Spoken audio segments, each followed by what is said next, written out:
So with the recent DC movie news, I wanted to weigh in on it, even though I am in no way like a part of any community or have any real platform for it. But I don't even know people to really talk to about it. But regardless, I just wanted to give my 2 cents. Now, as you can see here, this is my movie shelf. I actually don't add to this all that much anymore, just because I'm very picky with what I pick up. But as you can see here, like some of the franchises, like HP, I give it a little love, though the Fantastic Beasts thing I kind of fell off and I need to catch up. But look at here. So like DC, obviously I'm a fan. You can see over here too, comic book movie wise, like I like the Spider-Mans, I like the Fox X-Men and the Deadpool stuff, but like DC. So I don't really know why I like DC a little bit more than Marvel. I think it might just come down to the core DC characters like Batman, Superman, Wonder Woman. Like it just, to me, that's a lot stronger just as a core cast of characters than what Marvel has been offering up, just because the MCU to me started off so oddly with Iron Man. I mean, I love Iron Man as a movie, but like if you were to tell me, hey, we're kicking off a Marvel film franchise, I'd be like, oh, Spider-Man's in it, X-Men's in it, right? They're like, no, it's going to start with Iron Man. So for me, I guess I'm a very, very casual comic book reader. So when I see comic book stuff, it's usually the movies, and that's why I really loved the Spider-Man movies, specifically the original Raimi ones. I worked in movie theaters when these were coming out. Good times. I really liked the X-Men movies too. They had their ups and downs, but I think at their best, they're some of the best comic book movies. At their worst, they're some of the worst comic book movies. So it's odd, and I feel the same thing about DC. Like, when you talk specifically about the DCEU, the extended universe, whatever we're calling it, kicking off with Man of Steel, I'll admit I was not like all in from the get-go. I really love the original two Burton Batman movies. I loved The Dark Knight as they were releasing. I even really liked the Batman, and I'm looking forward to more of those. But then Man of Steel came out, and this was right after the Dark Knight trilogy. And so I fully expected like a Man of Steel trilogy, self-contained Superman stories with Nolan producing and like Snyder directing. And I'm not a Snyder boy. I'm not a Snyder head. Like I honestly, like if you were to not tell me who directed which of these movies, I might go, oh, I bet Snyder didn't even have anything to do with this one, or I'd be like, boy, Zack Snyder, this is a weird one. But like, end of the day, like, I mean, I think he did a good job. I really liked, I liked a bulk of his movies he directed, and I liked the ones he produced, honestly, even more, the ones he played a part in. But anyway, so talking about the DCEU. So when it kicked off with Man of Steel, you can see it here. I thought it was pretty good. Obviously, very dark movie, but to be honest, like, the Reeves stuff was super lighthearted, so I liked seeing a Batman. I see now people are gonna get pissed off at me, but like a Dark Knight sort of take of Man of Steel, but instead of like I am the darkness, it was like in the end he was like I am the light, and I thought it was really cool. And to be honest, when this was coming out, I thought this was in this film's universe, because I think they made reference to Metropolis in one of the Dark Knight movies. So when Man of Steel was coming out, I'm like, oh. And then I think you see Wayne Tech or something, and I'm like, oh, I bet they're going to tie them together. They never did, obviously. Batman versus Superman came out. I was actually pretty hyped for this movie. I think a lot of people were. When I saw it in the theaters, I was like pretty neutral on it. Again, I'm not like a super DC boy. Like, this is the extent of what I have. Like, there's no merch around here. I'm a huge Star Wars fan. I could talk all day about my opinions on those films. But for me, like, I would go see these. I'd enjoy it. I'd buy the home video release, and I'd move on. I wouldn't really think about them that much. But this one, it stuck with me just because I was like, there's something weird going on here. Like, this is missing footage. It was, I think, 2 hours exactly. And I thought that was really strange. So then when the Ultimate Edition came out, I was like, oh, this is the movie they should have released, because I like how more balanced it is between Batman and Superman. Again, not a perfect movie, but I enjoyed it for what it was. Suicide Squad, when that came out, that was a I liked all the eclectic characters coming together. I'm a big fan of the movie Mystery Men.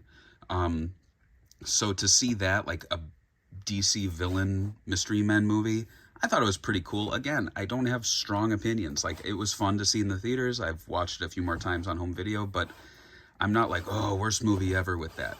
Then Wonder Woman comes out, and I absolutely love that movie. I think it's one of DC's best. Just a really solid movie. And then, so yeah, so they're building here. They're building. What are they building to? Ooh, Justice League. And it was just like such a weird movie. Like, I didn't follow the behind the scenes of it, but when it came out, I was like, again, something happened. And I think that's the mistake that Warner Brothers and the DC film people were making, is they kept fucking around with production. Like, two of these movies, like, I would walk out of and be like, that was okay, but something was up behind the scenes. I don't know what it was. And then when I'd look into it, I'm like, man, that's dark. Like, they forced Snyder out when he was grieving for the loss of his daughter, and like they brought in Whedon, who just like made it really made all these stupid decisions. So let's pretend this isn't even here. Like, let's ignore the Snyder Cut for a second. So Aquaman comes out. Okay, I really like this. This is really fun. It's like, I don't know, like Indiana Jones underwater sort of vibe. It was just a really fun movie. Again, going back to Wonder Woman, like it kind of had that sort of vibe. And what I really liked is it built off of what we saw here. So there were, it's not like the MCU where you gotta see all of these. You could just go see Aquaman and you would understand everything going on, and nothing would hinge on like 3 other movies. There's no phase. I really dug that. Then Shazam came out. I loved Shazam. Again, like it was just like bang, bang, like all these, like even Wonder Woman, if you skip Justice League, like I loved Wonder Woman, I loved Aquaman, I loved Shazam. So to me, like this is where I was kind of in, and I started following the films more, and I was like, these are fun.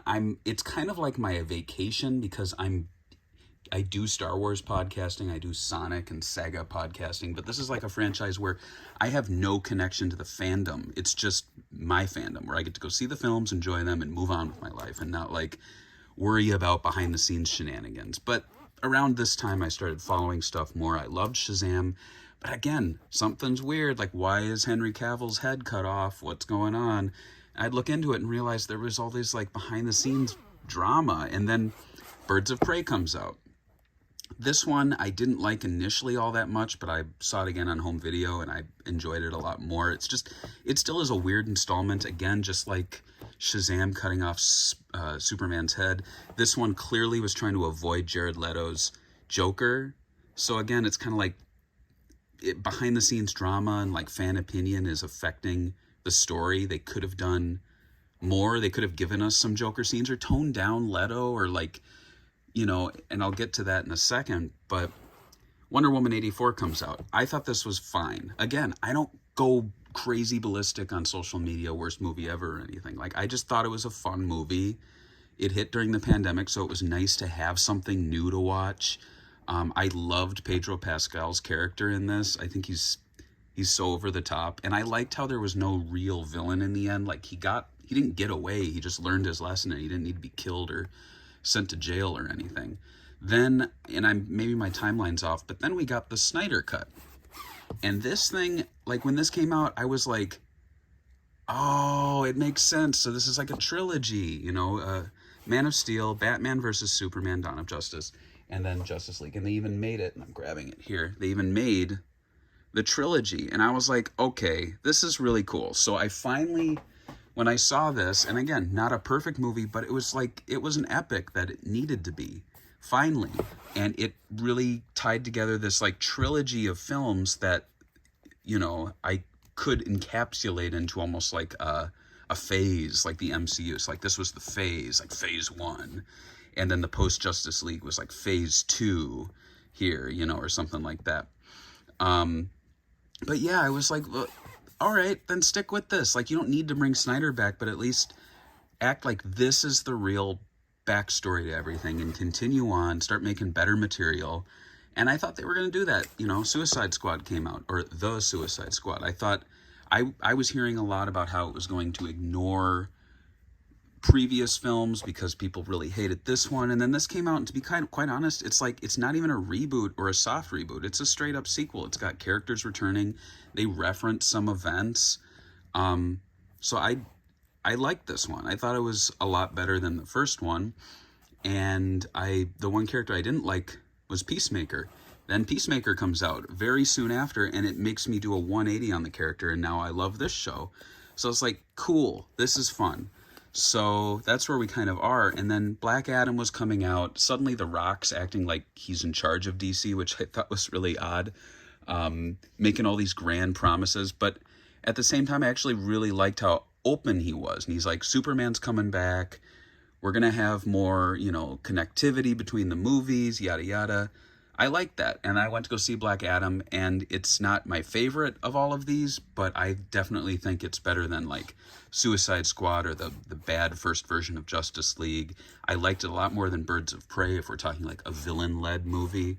And what I loved is the ending where it finally brought Superman back, even though technically, you would see him flying around here, and they referenced him here, and you saw his head, his body here, San's head. So really it was like you went, 1, 2, 3, 4, 5 movies and a TV series where you were kind of hinting at Superman or showing him in shadows, but he's back. Cool.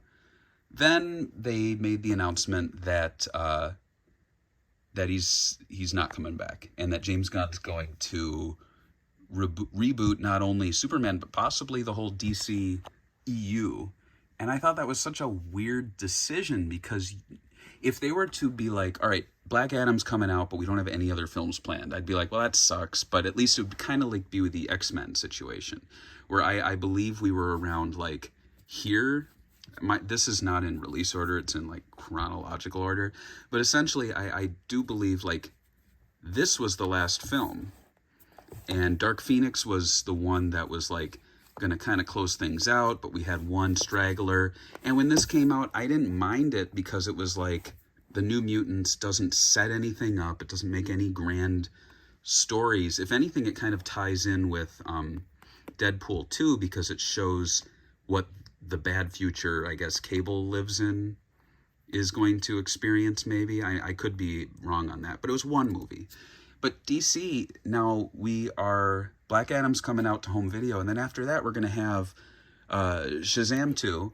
We're going to have, I believe after that, it's going to be The Flash, which is going to be a big event, and it's going to shake things up for Blue Beetle, which is such a, I don't know Blue Beetle, but when you look at all these other films, like the most obscure one-off character to get a movie of their own is Shazam. But then Blue Beetle, I was like, wow. And if you were to continue on with the DC EU, Blue Beetle might not stand out, because you'd start getting other smaller characters. And don't hate me, Blue Beetle fans, if he is like a larger character. But to me, like when you look at this lineup, he really, like Peacemaker's maybe like on his level to me as a casual. But anyway, you'd be wrapping things up then with Aquaman 2, and then what? Like, that's it. And what a strange film franchise to not only announce a possible ending, but then be like, oh, we're going to be filming Peacemaker Season 2, which, to be quite honest, as much as I love this show, I'd prefer they just cancel it now rather than do a Season 2, unless Season 2 is going to have, like, I don't know, loose ends tied up. But just imagine that, like, Black Adam's coming out, and then it's going to be 4 more movies, and then a TV series, but it's all going to fizzle out and then reboot.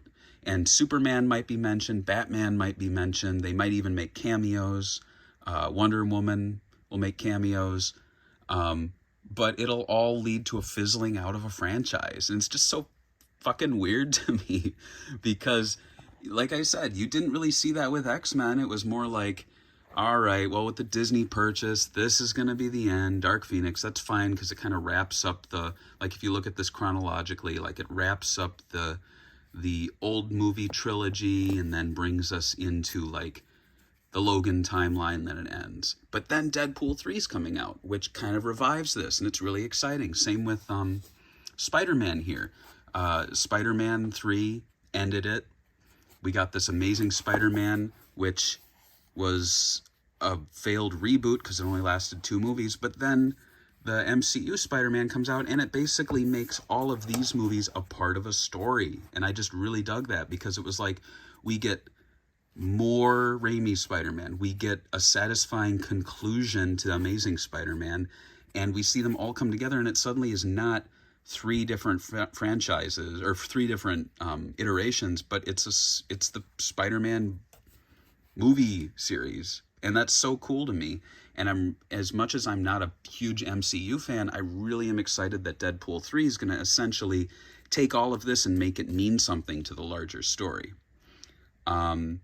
So going back and talking about that, then here, it's such a disappointment. I'm calling him out. It's not like he's watching this on James Gunn's part, that he's taking all of this history and making it basically, to what I'm seeing, fizzle out with 4 more major motion pictures, which is so bizarre. Like, I'm going to be going to the theaters, and it's going to be like a funeral. I mean, I'm going to be enjoying myself, I'm sure, but it'll be so, I don't know, maybe not sad, but just kind of underwhelming to be sitting there going, oh, is Aquaman going to survive this adventure? Is Shazam going to survive? Is The Flash going to survive? Who the fuck cares? Because it's all going to end after the films that they've already made. And like Peacemaker season 2, like, what are you going to do? Like, I guess just kill him off or something, right? Like, I don't get it. And then after that, that's about it, right? That's it. So I don't know. I guess I'm really disappointed that it's ending in such a unexciting way.